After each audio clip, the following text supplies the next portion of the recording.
Almost everyone has been touched by cancer in some way. Maybe you know someone who's battling cancer, or maybe you've lost a loved one to the disease. For students at the University of Maryland who are dealing with these things, there's a unique outlet. Colleges Against Cancer, or CAC, is a club that not only has the goal to help students cope. This is a story of survival, of remembrance, and most of all, it is a story of hope.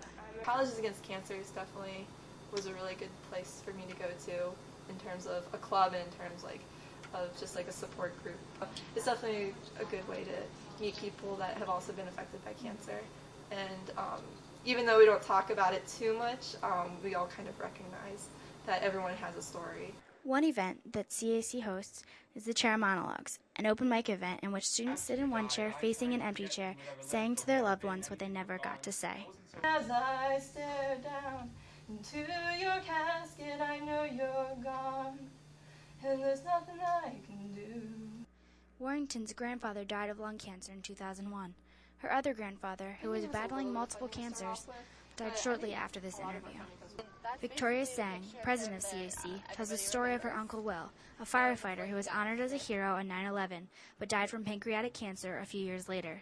Uncle Will, I will never forget being at your funeral. I got to read a few lines for you, but my dad read the words to He Ain't Heavy, He's My Brother, and I will never forget how I still cry every time I hear that song. I will never forget learning about cancer as high school wrapped up and realizing that my calling was in biology. Even though it was not easy, even though it's still not easy for me, it's something that I want to do because of you. With every loved one comes a different story, but the message of this event and all CAC events is the same. I'll never forget your fight because I'm living your fight for you right now.